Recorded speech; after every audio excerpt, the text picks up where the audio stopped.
कौन बनेगा करोडपती हा शो फक्त प्रश्न उत्तरांचा खेळ नाही, तर तो प्रेक्षकांच्या मनोरंजनाबरोबरच ज्ञानाचीही खाण आहे। या शो प्रमाणे होस्ट अमिताभ बच्चन आणि त्यातील स्पर्धकांची चर्चा नेहमीच रंगत असते। पण अलीकडेच 2 दिवसांपासून एक व्हिडिओ सोशल मीडियावर धुमाकूळ घालत आहे। 10 वर्षांच्या इशित भट्टच्या वर्तवणुकीचा। गुजरात मधील हा लहान मुलगा नुकताच या शो मध्ये सहभागी झाला होता। हॉट सीटवर पोहोचताच इशितचा उत्साह पाहून प्रेक्षकांना वाटलं की हा तर खरा प्रतिभावान आहे।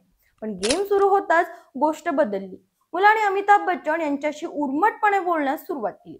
त्याचे हे व्हिडिओ आता व्हायरल होत आहेत आणि नेटकरी विविध प्रतिक्रिया देत आहेत। नमस्कार, मी अंजली आपलं स्वागत करते पोलखोलमध्ये। या सगळ्यावर मराठी संगीतकार कौशल इनामदार यांनी एक विचारमंद पोस्ट शेअर केली आहे।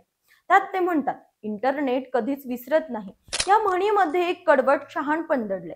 इशित भट्ट आणि त्याच्या आई वडिलांना हे तथ्य पुढे बराच वेळ टोचत राहील। आता इंटरनेटवर लगेचच यावर प्रतिक्रिया येऊ लागल्या आहेत। कौन बनेगा करोडपती या कार्यक्रमात अनेक लहान मुलांसोबत गुजरातचा इशित हा मुलगाही सामील झाला होता। प्रश्न ऐकण्याच्या आधीच हा मुलगा काहीसा आक्रमक आणि उर्मटपणे उत्तर देत होता। शेवटी एका प्रश्नाचं उत्तर त्याने असं वरवर आत्मविश्वास वाटेल अशा उत्साहात दिलं आणि ते पूर्ण चुकीचं ठरलं। हा त्याचा व्यवहार व्हायरल झाला आहे आणि फेसबुक, ट्विटरवरही अनेकांनी यावर आपलं मत व्यक्त केलं आहे। पुढे कौशल म्हणतात, या 10 वर्षांच्या मुलाला उर्मट, ऑबनॉक्सियस प्रिव्हिलेज म्हणण्यापासून त्याला आणि त्याच्या आई वडिलांना अश्लील शिव्या देण्यापर्यंत लोकांनी सर्व प्रकारच्या प्रतिक्रिया दिल्या आहेत। त्याच्या मीम्सही तयार झाल्या आहेत। मी पहिल्यांदा हा व्हिडिओ पाहिला तेव्हा राग आणि अस्वस्थता यांच्यामधील भावना जाणवली।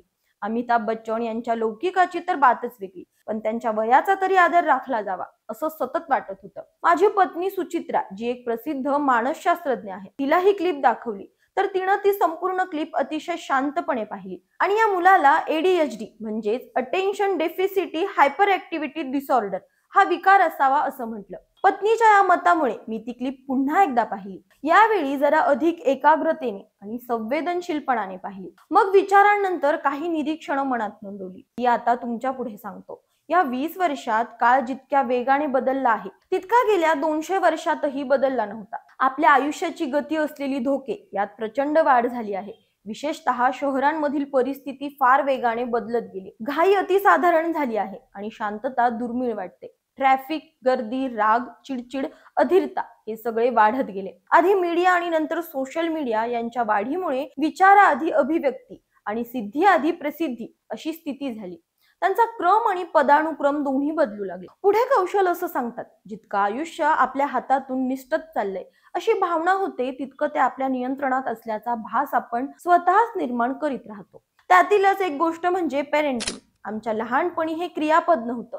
पेरेंटहुड म्हणजे पालकत्व असं नाव होतं, पण ही काही वेगळी क्रिया आहे असं नव्हतं। या पेरेंटिंगच्या नावाखाली जो सावध गोंधळ घातला जातो त्याला तोड नाही, असं माझं गेल्या काही वर्षातलं निरीक्षण आहे। सततच्या स्टिम्युलेशन असलेल्या स्क्रीनच्या आहारावर लहान मुले जेवत असतात। वाचन, खेळ यांचा अभाव, विभक्त कुटुंबांमुळे मोठ्यांशी कसं वागावं याचा वस्तुपाठच या मुलांना मिळत नाही। कुटुंबाबरोबर गप्पा मारणं नाही, अशा नीरस आणि अस्वस्थ वातावरणात अनेक मुले वाढत आहेत। प्रत्येक पालकाचा आपलं मूल प्रसिद्धीच्या प्रकाशात आणायचं असा समज असतो।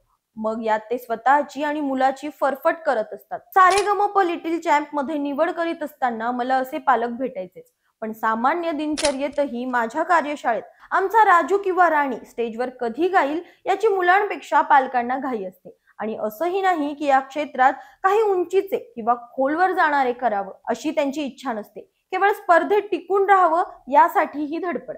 पुढे कौशल इनामदार सांगतात, इशित भट्ट 10 वर्षांचा आहे।